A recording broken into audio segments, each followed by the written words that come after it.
주제 말씀 함께 들어가겠습니다. 시작. 믿는 부모와 자녀. 한 번 더 시작. 믿는 부모와 자녀. 아멘. 성경 말씀이 우리에게 가르쳐주는 믿는 부모와 자녀에 대해서 우리가 생각할 때 하나님께서 저와 여러분들을 축복해 주시길 바랍니다. 아멘. 우리 본문 말씀 에베소 6장 1절로 3절 말씀 하게 있습니다. 시작. 자녀들아 주 안에서 너희 부모에게 순종하라. 이것이 옳으니라. 내 아버지 어머니를 공경하라. 이것은 약속이 있는 첫 계명이니 이로써 내가 잘되고 땅에서 장수하리라. 아멘. 효도는요 모든 사회 도덕의 기초입니다. 성경은 하나님과 인간과의 관계 그리고 인간과의 관계를 정상화하는 일을 말씀하고 있어요. 윤리를 떠난 교회는 생각도 할 수 없는 것입니다. 다른 말로 윤리를 떠난 기독교는 기독교가 아니라는 거예요. 윤리를 떠난 교회는 더 이상 교회가 아니라는 거예요. 예를 들어 우리 기독교의 강령이라고 볼 수 있는 10계명을 보면 우리 한번 10계명 잘 보이시나 모르겠는데 우리 한번 천천히 한번 읽겠습니다. 1. 하나님 이외에 다른 신을 섬기지 말라. 2. 너를 위하여 우상을 만들지 말고 그것들을 섬기지 말라. 3. 너는 내 하나님의 이름을 망령되게 부르지 말라. 4.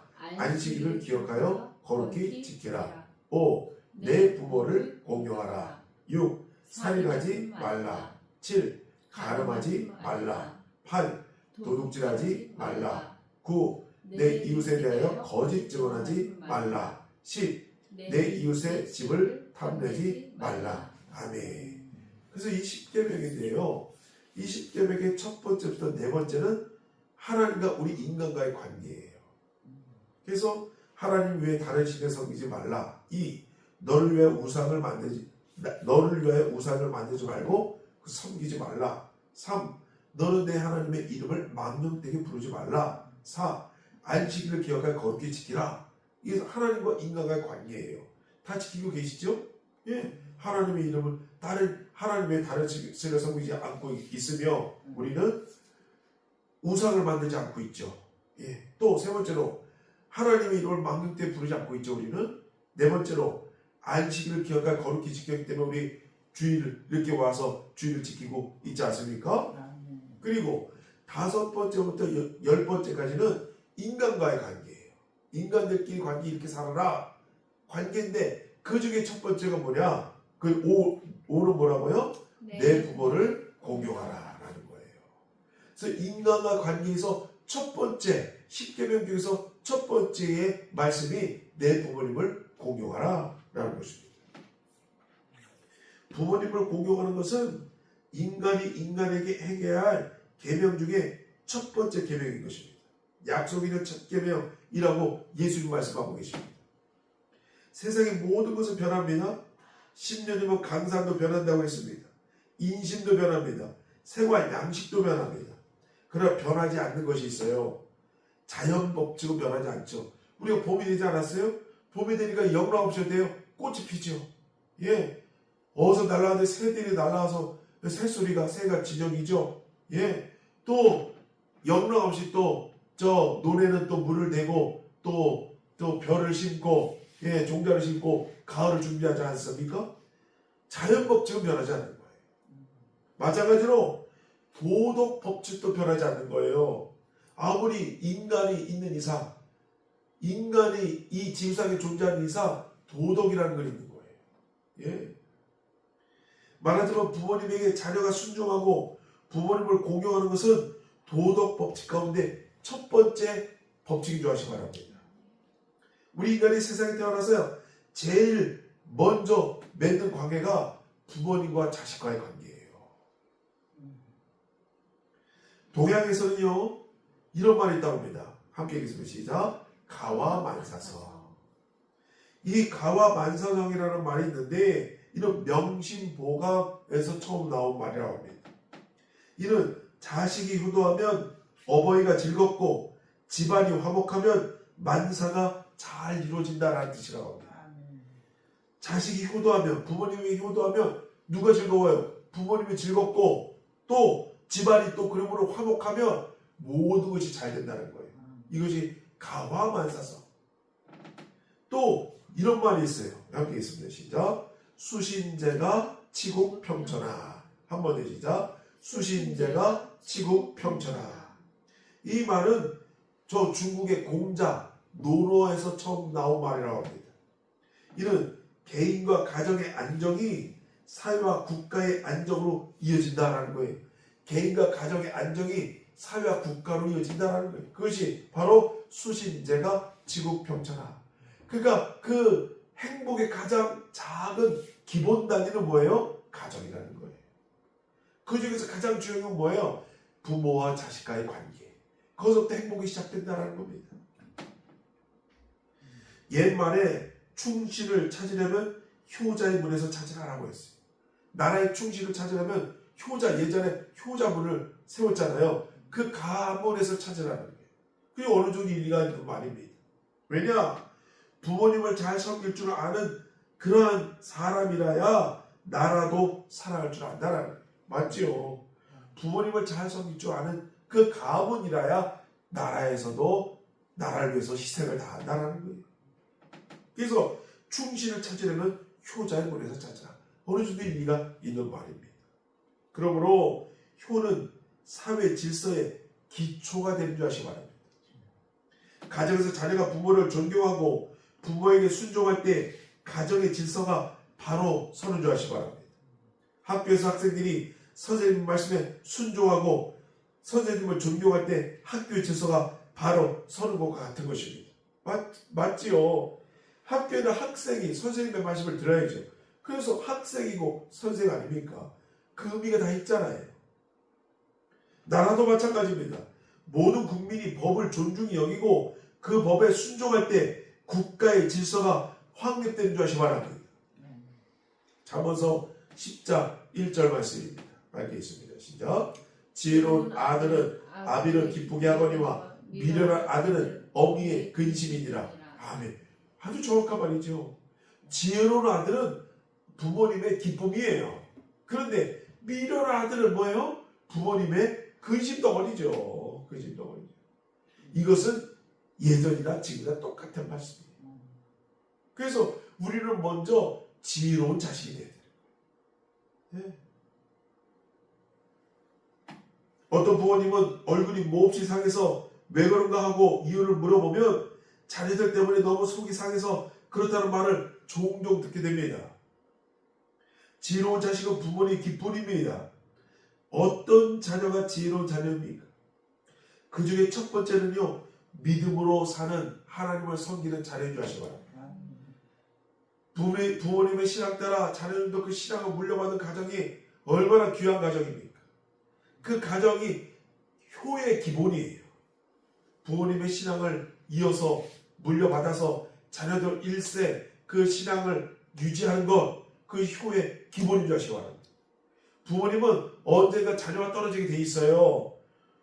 보통 부모님 먼저 돌아가시죠. 그러나 남아있는 건 뭐예요? 믿음은 남아있는 거예요.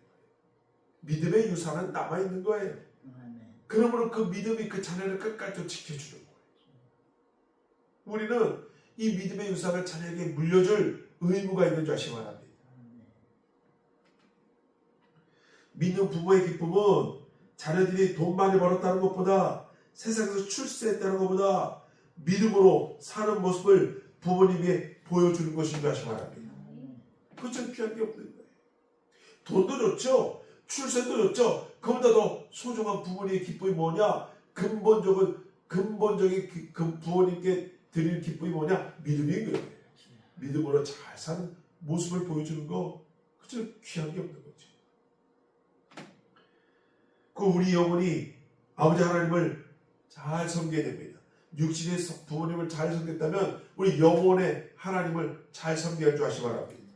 히브리서 11장 6절 말씀입니다. 함께 읽겠습니다. 시작. 믿음이 없이는 하나님을 기쁘시게 하지 못하나니 하나님께 나아가는 자는 반드시 그가 계신 것과 또한 그가 자기를 찾는 자들에게 상 주시는 이심을 믿어야 할지니라. 아멘. 이것이 하나님을 섬기는 기본이에요. 하나님께 나아가는 자는 무엇이 있어야 된다고요? 믿음이 있어야 돼요. 믿음이 없이는 하나님께 어떻게 한다고요? 기쁘시게 하지 못한다는 거예요. 믿음으로 하나님께 나가야 하나님께 기뻐하신다는 거예요. 하나님께 나가는 데는 반드시 뭐가 있어야 된다고요? 그가 계신 것과 또한 그가 자기를 찾는 자들에게 상 주신 이심을 얻어야 된다고요? 믿어야 할지니다.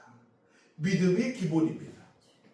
하나님을 기쁘시게 하는 것은 그 첫 번째는 믿음이에요. 우리의 믿음을 하나님께 보여드리는 거예요. 믿음으로 나가는 자 하나님 기뻐하시는 거예요. 하나님께 가장 기뻐하시는 것은 뭐냐? 우리의 믿음인 것입니다. 그래서 사도 바울은 내가 이 행동을 했을 때 주님이 기뻐하실까 하는 것을 생각하면서 일하라고 권면하고 있는 것입니다. 어떤 계획을 하나 무슨 일을 하나 이것을 하나님이 기뻐하실까 생각하면서 살라는 것입니다. 그러면 부모님에 대한 하나님의 말씀 무엇입니까? 오늘 본문 말씀 에베소 6장 4절 말씀입니다. 함께 있습니다. 시작. 또 아비들아 너희 자녀를 노엽게 하지 말고 오직 주의 교훈과 훈계로 양육하라. 아멘. 호크마 주석, 제가 잘 인용하고 있는 호크마 주석을 보면요, 그래서 아비들아 너희 자녀를 노엽게 하지 말고 라고 했습니다. 이게 굉장히 중요한 말이에요. 부모로서 자녀를 키울 때 이 부모님은 자녀를 노엽게 하지 말래요. 그 뜻을 보니까 부모가 자녀를 분노케 하는 태도나 말, 행동을 피해야 합니다 라는 뜻이에요. 이것은 부모님은 자녀들에게 정도 이상의 엄격한 훈련, 비합리적인 요구, 권위의 남용 등을 행하지 말아야 된다는 거예요. 그러니까 너무 엄격하게 자녀를 기르지 말라는 거예요. 비합리적인, 자녀를 키웠을 때 비합리적인 요구를 하지 말라는 거예요. 또 권위를 남용하지 말라는 거예요. 너는 내 자식이니까 내 말대로 해야 돼 라는 지나친 권위를 부리지 말라는 거예요. 자녀의 관점에서 생각하고 이해하여서 자녀의 실제적인 행복에 관심을 가지라는 거예요. 이 자녀가 진정한 행복이 무엇인가? 거기에 초점을 맞춰서 자녀를 키우라는 거죠. 아주 믿는 말씀이죠. 이것이 너희 자녀를 노엽게 하지 말라라는 말씀의 주석입니다. 잠언서 22장 6절 말씀입니다. 함께 있습니다. 시작. 마땅히 행할 길을 아이에게 가르치라. 그러면 늙어도 그것을 떠나지 아니하리라. 아멘. 이것이 맞는 말씀이죠. 마땅히 행할 길을 자녀에게 가르치면 늙어도 그 자녀는 그 안에 산다는 거예요. 그 행할 길은 뭐예요? 부모의 말씀, 부모의 언행도 되지만 성경 말씀이죠. 그 안에서 자녀들은 성장하고 그 안에서 떠나지 않으며 성장하고 산다는 거예요. 우리 부모님들은 모든 자녀가 마땅히 행할 길을 자녀에게 가르쳐야 할 의무가 있는 줄 아시기 바랍니다. 부모님은 자녀의 어떤 욕망과 야심을 자신의 어떤 욕망과 야심을 자녀에게 더 씌우지 않도록 조심해야 됩니다. 난 이렇게 못했으면 너는 이렇게 해야 된다 라고 자녀에게 너무 부담을 지우서는 안 된다는 겁니다. 이것은 바른 가르침이 아닙니다.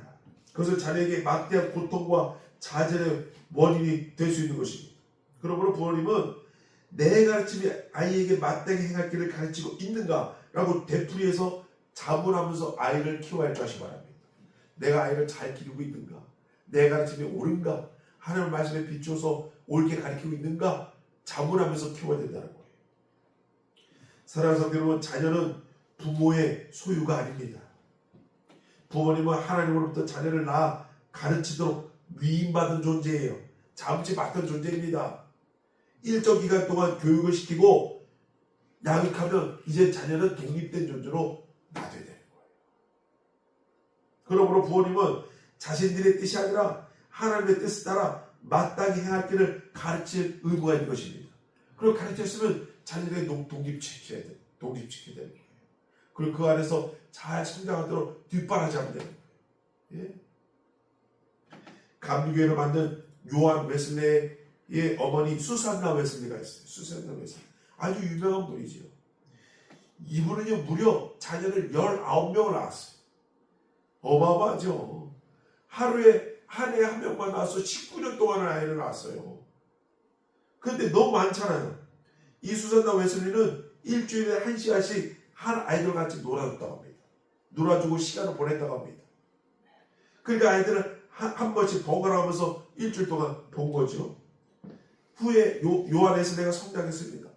다 성장한 후에 어머니에 대해서 생각할 때 나는 어머니의 이런 돌봄이 나에게 전혀 부족함이 없었다라고 고백을 했다고 합니다. 예. 그러니까 가장 중요한 건 뭐냐? 부모님이 자녀와 시간을 보내주는 거. 온전히 나와 한 시간을 보내준 이 수산나 웨슬리 어머니 생각할 때 부족함이 없었다는 거예요. 부모님이 돈을 쓰면서 자녀에게 물질의 사랑을 보여주면서도 진지하게 자녀의 눈을 바라보면서 대화하는 시간은 줄어드는 것이 현대인의 비극인 줄 아시기 바랍니다. 돈 번다는 핑계로 자녀와 시간을 못 보내는 것, 이것이 비극의 출발이에요. 참 이런 비극이 많잖아요. 가정에. 자녀가 언제 큰지도 모르고 어느 날 보니까 아이가 초등학교 들어갔어요. 어느 날 보니까 고등학교 졸업했네요. 어느 날 보니까 성인이 돼서 군대에 가 있어요.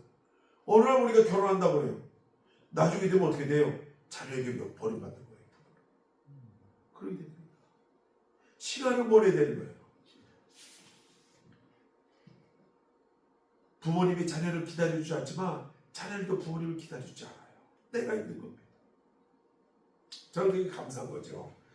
제가 진원이가 어렸을 때 제가 돈을 못 벌었잖아요. 목회에서 10년 동안 제가 꿈꾸기를 10년을 했거든요. 하면서 뭐 돈 한 푼 못 벌었죠. 그냥 못 번 것보다 그냥 교회에 매진해 있잖아요. 근데 제가 참 감사한 것 중에 하나는 뭐냐? 돈 주고도 못 바꾸는 게 뭐냐? 진원이와 10년 동안 같이 보냈다는 거예요. 그건 돈 주고도 못 바꾸는 거죠. 그 어린아이와 함께 지낸 그 시간 너무 생생한 기억이 남는 거죠. 제 인생의 추억의 한 페이지죠. 그것은 제가 지금 돈을 벌고 있지만, 와, 제가 지금 이렇게 생각하면은 지금 같으면 좀 못 놀아줘요. 쉽지가 않아요. 네, 쉽지 않아요. 근데 그때 그렇게 놀아준다는 게 너무너무 감사합니다. 근데 이 부모님들이 시간을 내야 되는 거예요. 시간을 내서 자녀들과 시간을 보내고, 그리고 추억 같이 만들고, 이야기거리를 만들고, 아이가 성장했을 때 같이 대화할 거리가 생긴다는 거, 그거 좀 소중한 게 없어요. 제가 그것을 느낀 다음부터 되도록이면 진원이와 함께 있을 때 추억을 만들려고 그러죠. 너무너무 소중한 겁니다. 그래서 나중에 이 친구가 성장했을 때 같이 대화할 수 있는 이야기거리가 있는 거. 그것 좀 귀한 게 없는 겁니다. 부모님은 돈을 쓰면서 자녀에게 물질의 사랑을 보여주면서 진지하게 자녀의 눈을 바라보면서 대화하는 시간은 줄여들면 안 되는 줄 아시기 바랍니다. 내일이면 자녀에게 사랑을 표현할 기회가 없어질 수도 있는 것입니다. 오늘 자녀를 사랑하여 그가 장성하여 아름다운 인생을 살게 하시기를 바랍니다. 하나님의 크신 사랑과 축복이 부모님들과 자녀들에게 함께 하시기를 축복합니다. 이 시간에 기도하기 원합니다. 주님, 부모와 자녀 간에 먼저 하나님을 섬기는 가정 되게 하여 주옵소서. 믿음의 한 가정 되게 하여 주옵소서. 그리고 많은 추억을 쌓아서 서로 대화하며 서로 인생을 나누며 또 신앙을 나누며 살 수 있는 그런 행복한 가정을 이루게 하여 주옵소서. 기도하시는 전 되시 바랍니다. 조언해 주시고 함께 기도하시겠습니다. 주여, 주님 감사합니다.